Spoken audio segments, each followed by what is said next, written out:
You're with Julian on the Brown Note, and I'll try and get through a few movie reviews fairly quickly. The newish film Argylle from director Matthew Vaughn, who got his first taste of movie making with Lock, Stock and Snatch as a producer, and kind of exists in this middle ground between Guy Ritchie and Zack Snyder, for better or worse. His debut was Layer Cake, which was like Lock, Stock, amiable hokum. Kick-Ass was a better film. X-Men First Class was a great film. And so was the first Kingsman movie as well. But then Kingsman The Golden Circle was terrible. I was one of the few people that actually thought the follow-up, The King's Man, was actually the best of the three films. And now he's come back with Argylle, which is in a very similar vein to Kingsman. And I think it had a minimal release in the cinema and was then released on Apple Films. It stars Bryce Dallas Howard, who I have continually praised for her standout in the mediocre Jurassic World movies as, for want of a better term, a heaving-bosomed heroine of old. And she's sparkled in everything, and she's the leader here. It's an interesting premise. She plays somebody that is a famous author that writes spy novels. And I must admit, some of the plot here does not hold up to very much scrutiny. And she writes this story about Henry Cavill as Argylle, who goes around the world gallivanting as a James Bond character, which exists within the film as this sort of like alternate reality version of what's going on. But what's really happening, and I'm sure I've seen this in the plot device somewhere else as well in a different film, is she actually was a spy and is actually remembering parts of her past, which she's putting in these books without knowing. So she then becomes embroiled in this big international conspiracy because she's basically telling the world what happened in her own life, and she's part of this huge secret underworld, which her main point of contact is Sam Rockwell, unusually used here as the counterpoint spy to who she was. The cast is nuts. I mean, Henry Cavill's virtually not in it, and from the trailers it looked like he was a star, but Sophia Boutella is fantastic in everything I've seen her in. Samuel L. Jackson just shows up as the Samuel L. Jackson character, which is a bit of a worry at how many times he's done that. John Cena, Bryan Cranston, Catherine O'Hara.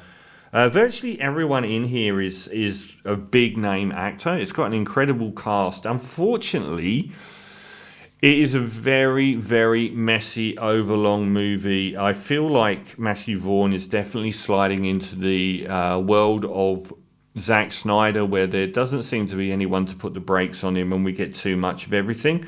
So I think it's like 2 hours and 20 minutes, and it just doesn't warrant that amount of time. It does have some very nice action, and the whole plot conceit about her being this author and actually really being a spy. What's the film that this really does remind me of? Well, the Long Kiss Goodnight, which is become a cult classic, where the lead actress in that film was a housewife who didn't realise in her past that she was a super spy.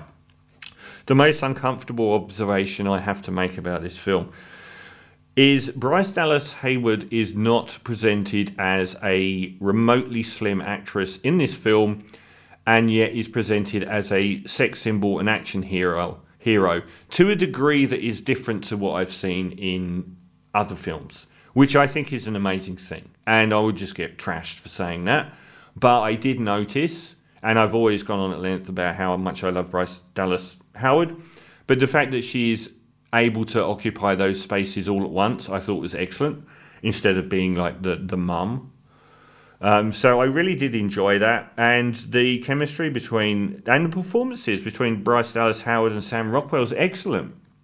It's just a shame there's so little to hang the movie on, and it gets tiresome fairly quickly, and it doesn't seem to earn. Like, Sam Rockwell's great in everything, even something as terrible as Iron Man 2. He always stands out. He's always got so much charisma and personality.